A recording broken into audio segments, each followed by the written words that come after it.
Hindi ko alam kung anong gagawin ni LVS kapag nalaman niya to. Ngayon pa naman na nagkaayos yung mag-ama. I'm sorry, Ma. Bakit ka nag-a-apologize? Wala ka namang ginawa masama.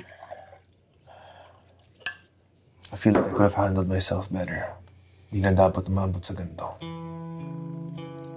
Alam mo, I cannot blame you. Doing what you did, nadala ka ng emosyon, pero tama ka naman. Na pwede siya sanang nasettle nang walang nasasaktan. Kaya lang, minsan mahirap talagang i-control ang galit. What Jer needs right now is support. Not judgment. And I wasn't there for him. He needs a wake-up call. This is it. Well, I hope na magigising siya instead of spiraling down. Do you know who he really needs? His father. Kailangan malaman to ni LVS.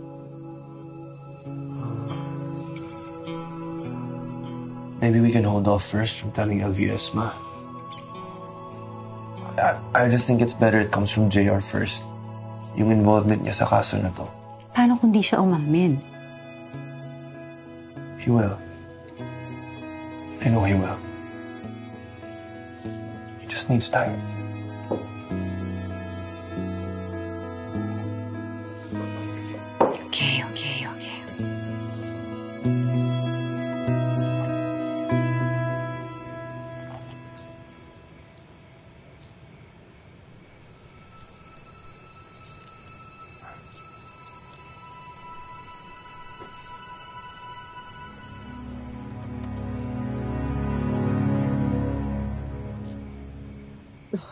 JR, anong ginagawa? Oh!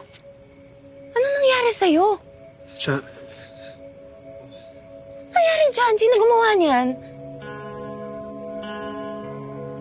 JR, alam kong mabuti kang tao. Hindi ka papasok sa gulo. Dali na, sino nakaaway mo? Hello? Parang tagal natin di magkakilala. Dali na, sinong gumawa niyan?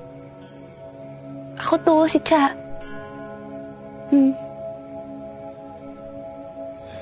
I'm sorry. Ba't ka nagsusorry sa akin? I messed up, Cha. Dahil ba to sa scam?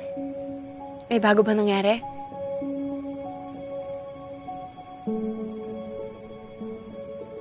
Yung scam... Cha, I lied.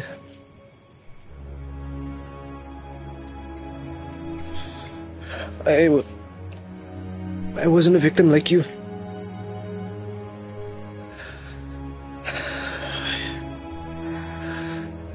I was part of it. Kasali ako sa